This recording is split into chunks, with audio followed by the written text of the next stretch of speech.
Hello everyone, I am Shruti Singh Rajput. Welcome back to my YouTube channel. So guys, आज है 20 जुलाई 2023, daily current affair by SSR. सो हम करने वाले हैं यहाँ पे quick revision and top 10 questions होंगे आज के रिलेटेड, यानी 20 जुलाई से रिलेटेड जितने भी इंपॉर्टेंट क्वेश्चन हो सकते हैं उन्हें हम डिस्कस करेंगे विद बैकग्राउंड इन्फॉर्मेशन के साथ। एंड वीडियो क्लास में हम डिस्कस करेंगे डे ऑफ द वर्ल्ड, तो प्लीज आप वीडियो क्लास तक जरूर बने रहिएगा।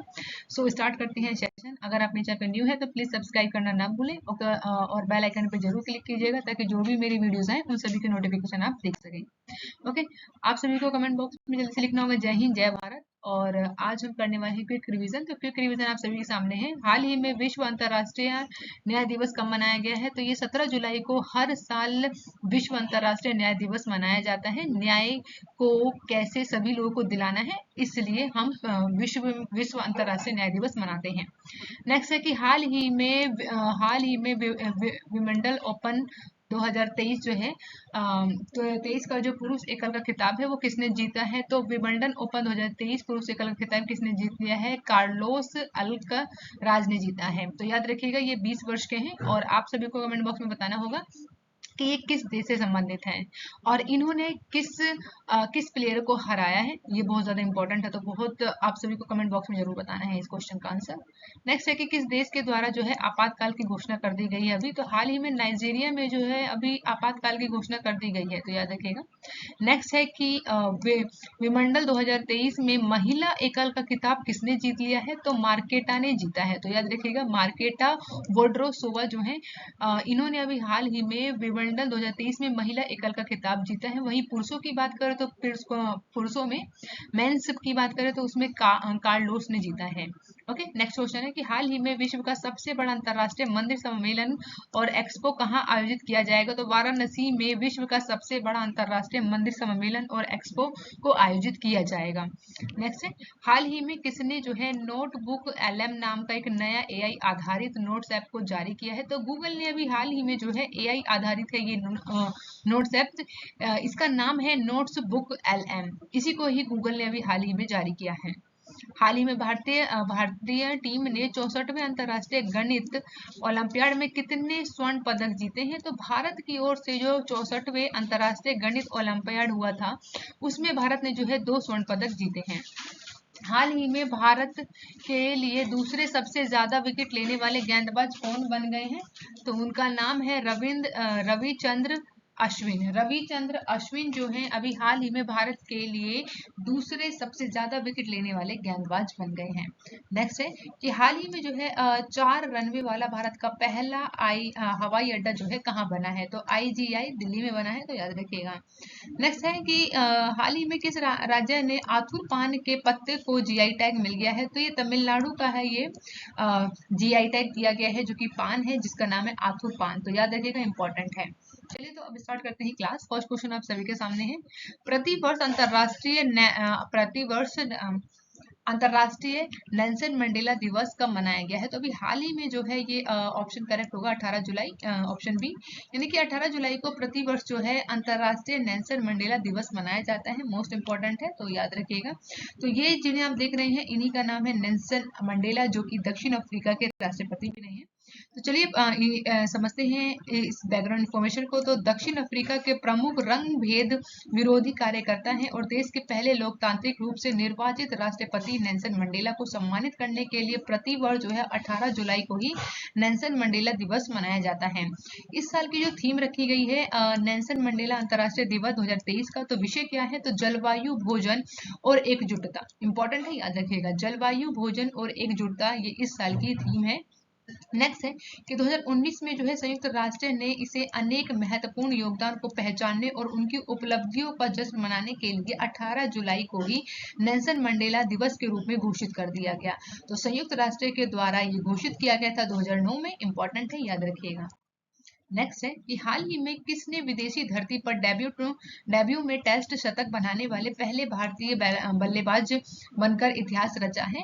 तो यहाँ पे करेक्ट ऑप्शन सी, यानी कि यशस्वी जायसवाल। तो अभी जो है यशस्वी जायसवाल की बात करें, जिन्हें आप देख रहे हैं इस इमेज में, इन्हीं ने ही अभी विदेशी धरती पर डेब्यू में टेस्ट शतक बनाया है, जो कि ये पहले भारतीय बल्लेबाज बन गए हैं।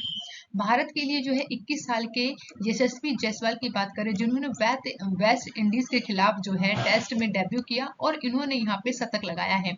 तो अपने डेब्यू मुकाबले में ही इन्होंने मतलब कि शतक लगाया है, जहाँ पे सलामी बल्लेबाज करने उतरे जिनका नाम है यशस्वी ने धीमी पिच पर 215 गेंदों पर अपना शतक को पूरा किया है। तो इम्पोर्टेंट है, याद रखिएगा। नेक्स्ट है कि हाल ही में बिम्स्टेक के विदेशी मंत्रियों की बैठक जो है कहाँ शुरू हुई है।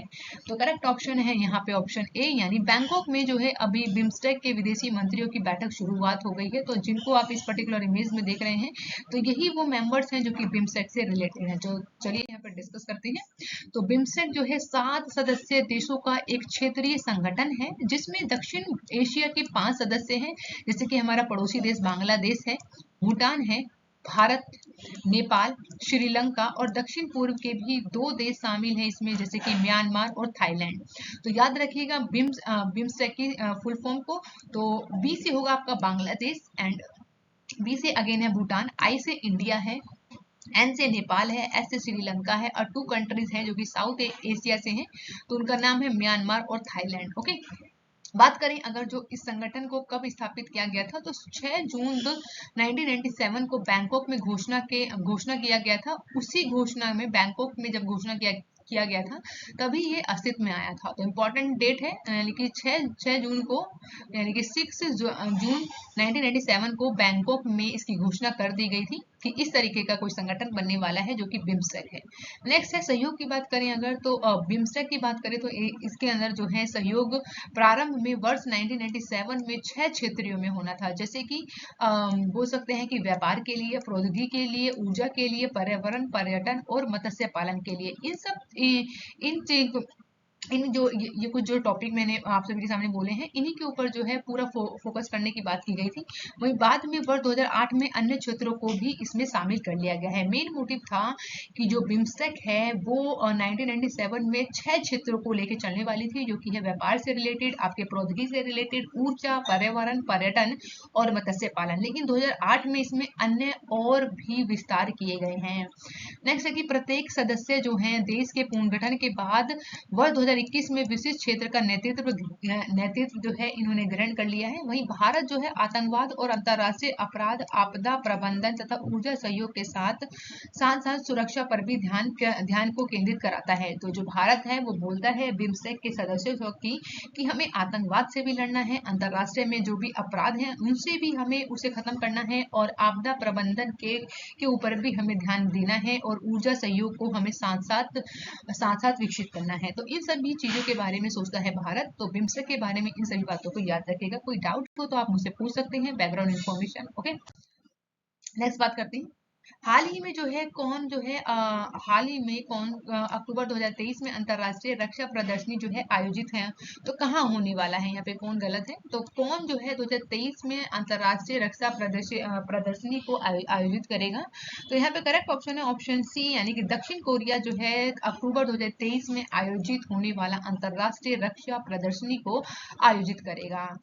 नेक्स्ट है, हाल ही में किसने जो है अफूल्स जर्नी नामक पुस्तक लिखी है।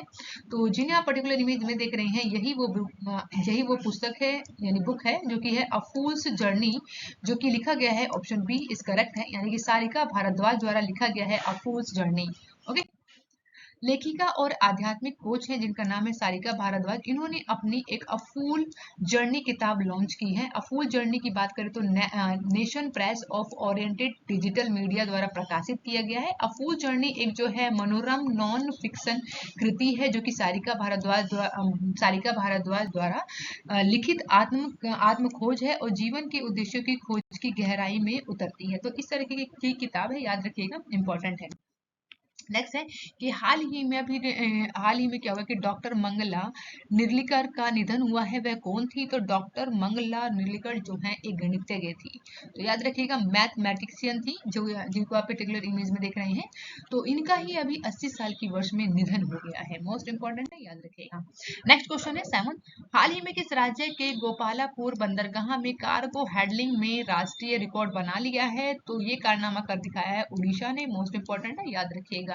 चलिए तो बैकग्राउंड इन्फॉर्मेशन की बात करें तो गोपालपुर बंदरगाह 24 घंटे संचालन के साथ उड़ीसा राज्य का सबसे गहरा और सभी मौसमों में चलने वाला बंदरगाह है, जिसने अपनी स्थापना के बाद मैनुअली रूप से लोहा आयस गाठों की सबसे तेजी से लोडिंग जो है हासिल कर ली है। वहीं गोपालपुर बंदरगाह ने मेसर्स की बात करें अगर यहाँ पे JSW स्टील द्वारा नामांकित जहाज है जिसका नाम है MV रिची स्प्रिंग, जो कि 24 घंटे में उसने 59,150 मैट्रिक टन की अब तक की सबसे अधिक गहरी लोहा आयस गाठ कार्गो लोडिंग को हासिल करके इतिहास रच दिया है। तो याद रखिएगा गोपालपुर का बंदरगाह। चलिए तो समझते हैं नेक्स्ट क्वेश्चन। हाल ही में राज्य बहुआयामी गरीबी सूचकांक किसने जारी किया है? तो अभी करेक्ट ऑप्शन होगा ऑप्शन ए, यानी कि नीति आयोग द्वारा जो है अभी राज्यों में बहुआयामी गरीबी सूचकांक को जारी कर दिया गया है कि किस राज्य की गरीबी जो है कम हुई है। ठीक है, तो यहाँ पे हम लोग समझेंगे कि हाल ही में जो है संयुक्त राष्ट्र विकास कार्यक्रम ने यानी कि यूनाइटेड नेशंस डेवलपमेंट प्रोग्राम ने UNDP ने ऑक्सफोर्ड गरीबी और मानव विकास पहल की बात करें उनके द्वारा वैश्विक बहुआयामी गरीबी सूचकांक 2023 को जारी कर दिया गया है, जिसमें प्रत्यक्ष रूप से किसी व्यक्ति के जीवन कल्याण को प्रभावित करने वाले स्वास्थ्य, शिक्षा और जीवन स्तर के परस्पर संबंधित प्रभावों यानी अभावों के द्वारा ही मापा जाता है कि किस देश में या किस राज्य में कितनी गरीबी बढ़ी है या घटी है। वहीं भारत ने जो है गरीबी उन्मूलन में एक महत्वपूर्ण उपलब्धि को हासिल किया है, जो कि केवल 15 वर्षों के भीतर जो है उल्लेखनीय संख्या में लोगों की गरीबी से बाहर आए हैं। यानी 15 वर्षों में हमारे देश की जो राज्य हैं उनमें कुछ कमी आई है गरीबी में, यानी कि 15 वर्षों की संख्या में कुछ लोग जो हैं उसमें से गरीबी से बाहर आ चुके हैं। तो याद रखिए। नेक्स्ट 9, एशियन एथलेटिक चैंपियनशिप 2023 की पदक तालिका में भारत ने किस स्थान पर रहा है? तो अभी हाल ही में जो है एशियन एथलेटिक चैंपियनशिप 2023 हुआ है, उसमें भारत की जो है रैंकिंग क्या है? तो आप सभी के सामने 4 ऑप्शन है, इसमें करेक्ट ऑप्शन आप सभी के सामने है ऑप्शन सी, यानी कि थर्ड पोजीशन आई है हमारी। तो अभी हाल ही में जो है एशियन एथलेटिक चैंपियनशिप में भारत की तीसरी पोजीशन आई है। तो चलिए डिस्कस करते हैं। थाईलैंड के बैंकॉक में आयोजित हुआ है, जो कि है एशियाई एथलेटिक चैंपियन 2023 में भारत ने जो है कुल 27 पदक अपने नाम किए हैं, जिसकी वजह से भारत जो है तीसरे स्थान पर है। वहीं बैंकॉक में आयोजित 5 दिवसीय यानी 12 से 16 जुलाई एशियाई एथलेटिक चैंपियनशिप 2023 में भारत ने अब तक की दूसरी सर्वश्रेष्ठ प्रदर्शन करते हुए 6 स्वर्ण जीता है हमने, इसमें से 12 हमने रजत पदक अपने नाम किए हैं, 9 कांस्य पदक सहित हमने कुल जो है 27 पदक अपने नाम किया है, और उसी के साथ हम जो है तीसरे स्थान पर हैं। तो अगर हम तीसरे स्थान पर है तो फर्स्ट पोजीशन पे कौन है? तो याद रखिएगा फर्स्ट पोजीशन की बात करें तो फर्स्ट पोजीशन पे कौन रहेगा? जापान है। तो ठीक है, सेकंड पोजीशन की बात करें सेकंड पे कौन है? तो सेकंड पे है चीन, ठीक है, चाइना है। एंड थर्ड पर आप सभी को मैंने भी बताया कि अभी हाल ही में जो है हम जो है थर्ड पोजीशन पर है 27 पदकों के साथ। तो याद रखिएगा, तो 27 पदक के हैं हमारे पास मेडल, जो कि है इंडिया। अब फोर्थ पे कौन आया होगा? तो श्रीलंका है। एंड फिफ्थ की बात करें तो कतर है। तो ये 5 मोस्ट इंपॉर्टेंट है, जो कि 5 रैंक है, याद रखिएगा। फर्स्ट पे जापान है, और सेकंड पे चाइना है, थर्ड पे इंडिया है, एंड फोर्थ पे श्रीलंका, फिफ्थ पे कतर है। ओके, नेक्स्ट क्वेश्चन है, हाल ही में IIT दिल्ली ने किस शहर में अपना पहला ग्लोबल कैंपस खोलने की घोषणा की है? तो करेक्ट ऑप्शन है यहाँ पे ऑप्शन ए, यानी कि अबू धाबी। तो अभी हाल ही में जो है IIT दिल्ली ने अबू धाबी शहर में अपना पहला ग्लोबल कैंपस खोलने की घोषणा कर दी है, जो कि पर्टिकुलर में इसको देख पा रहे होंगे। तो IIT दिल्ली के निदेशक प्रोफेसर हैं जिनका नाम है रंगन बैनर्जी। उन्होंने कहा है कि हमारा नया अबू धाबी कैंपस जो है हमारे लिए सुनिश्चित करने के लिए चुनौती और अवसर है, जो कि हमारी शिक्षा और अनुसंधान को वैश्विक रूप से प्रभाव डालेगा। ठीक है, वहीं UAE की बात करें तो IIT दिल्ली के लिए एक अंतरराष्ट्रीय कैंपस स्थापित करने के निर्णय की घोषणा जो है अगस्त 2022 में ही कर दिया गया था। तो याद रखिएगा, मोस्ट इंपॉर्टेंट है। एंड आप सभी के लिए क्वेश्चन है, तो क्वेश्चन आप सभी के सामने है कि हाल ही में विश्व का सबसे बड़ा अंतरराष्ट्रीय मंदी सम्मेलन एक्सपो जो है कहाँ आयोजित किया है? 4 ऑप्शन आप सभी के सामने, करेक्ट ऑप्शन को आप जल्दी से चूज कीजिए। आप एक काम कर सकते हैं, वीडियो को पॉज कीजिए और वीडियो को पॉज करके क्वेश्चन को रीड कीजिए, एंड करेक्ट ऑप्शन को आप मुझे कमेंट बॉक्स में जल्दी से बताइए। ओके, नेक्स्ट है जो कि मैंने आप लोगों से लास्ट वीडियो में कोई क्वेश्चन पूछा था, तो क्वेश्चन आप सभी सामने है। हाल ही में विंबलडन ओपन 2023 में पुरस्कार एकल का खिताब किसने जीता है? तो करेक्ट ऑप्शन है यहाँ पे ऑप्शन ए, कार्लेस अल्कराज ने। ओके, सो वर्ड है आज का आपसे आप सभी के सामने आर्गी बार्गी। आर्गी बार्गी का मतलब होता है लड़ाई झगड़ा या फिर विवाद कहना भी बोल सकते हैं। तो याद रखिएगा, आर्गी बार्गी का मतलब होता है लड़ाई या झगड़ा करना या विवाद होना, चाहे ये लाइव हो सकता है। याद रखिएगा, इंपॉर्टेंट है आप सभी को इस पर्टिकुलर वर्ड के ऊपर मेक द सेंटेंस बनाना है और कमेंट बॉक्स में जरूर कमेंट कीजिएगा। Thank you for watching. आप अपना बहुत ज्यादा ध्यान रखिए और मस्त रहिए और अच्छे से पढ़ाई कीजिए। मिलते हैं नेक्स्ट वीडियो में। और प्लीज हाँ गाइज, आप मेरे चैनल को सब्सक्राइब करना ना भूलें और शेयर ज्यादा से ज्यादा कीजिए। Thank you.